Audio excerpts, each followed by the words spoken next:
अब पैंडेमिक पहले हमको समझाना पता था, अब तो समझाने की ज़रूरत नहीं पड़ती। अब भगवान ने इतना भयंकर एग्जाम्पल्स के साथ पैंडेमिक समझाया कि मुझे ज़रूरत ख़त्म हो गई। डेमो का मतलब लोग, पैन का मतलब ऑल। बेटा लेकिन 3 बीमारी है, याद रखना, एंडेमिक, एपिडेमिक और पैंडेमिक।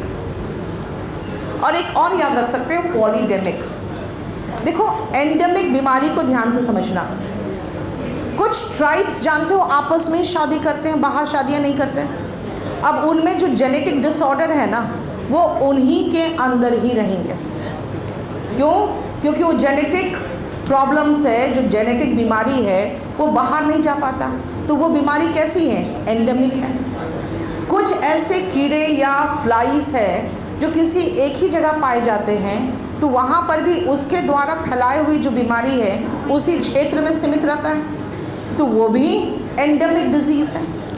अब यहाँ पे एपिडेमिक दिखता था पहले कि अगर कॉलेरा हुआ तो पूरा का पूरा गांव ख़त्म, क्योंकि वो वाटर बॉर्न डिजीज़ था और वो जाके जो वहाँ की नदी है उनको पोल्यूट करते थे, तो वहाँ का पूरा उसी नदी से पानी लेने वाले सारे लोग पड़ रहे हैं बीमार। और उसके बाद वो नदी बह के दूसरे गांव जाती थी तो वहाँ के लोग भी बीमार हो गए।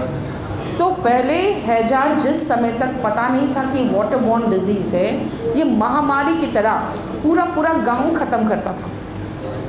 लेकिन बेटा नदी जिधर से निकल रही है वहीं तो ख़त्म होगा ना, राइट? तो वो महामारी की तरह फैलता था लेकिन एक क्षेत्र में ही। उसके बाद पॉलीडेमिक। पॉली मतलब क्या होता है? कई। तो कई लोगों को वो इन्फ्लुएंस कर सकता है, कई लोगों को हो सकता है, वो पॉलीडेमिक है। और जब पता चला कि भाई ये कहीं भी हो सकता है, ये एंटार्क्टिका में भी मिल गया डिजीज़, तब समझ में आया कि भाई ये तो पैंडेमिक है। पैंडेमिक 100-150 साल में एक बार कुछ ऐसा महामारी आता है और वो धीरे धीरे सबसाइड करके फिर वो एक फ्लू जैसे था ना, स्पेनिश फ्लू, पता है ना, भयंकर महामारी किया था। अब फ्लू समझते हो? तो फ्लू ऐसे बीमारी हो गया, थोड़ा सा बुखार आता है, 3 दिन रहता है, वायरल फीवर की तरह। तो वो धीरे धीरे वो ख़त्म होता जाता है, फिर बाद में वो बीमारी ख़त्म नहीं होगा, वो रहेगा लेकिन उसका इंटेंसिटी कम हो जाता है।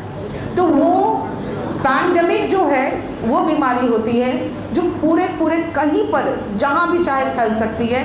पैन मतलब ऑल, डेमो मतलब लोग। बाद में 3 से 4 महीने के बाद WHO ने इसको महामारी घोषित किया था, आपको याद होगा, है ना? चारों तरह का समझ में आ गया, endemic, epidemic, polydemic and pandemic. And remember, इन सबको हम बीमारी कहते हैं, बीमारी के लिए यूज़ होता है।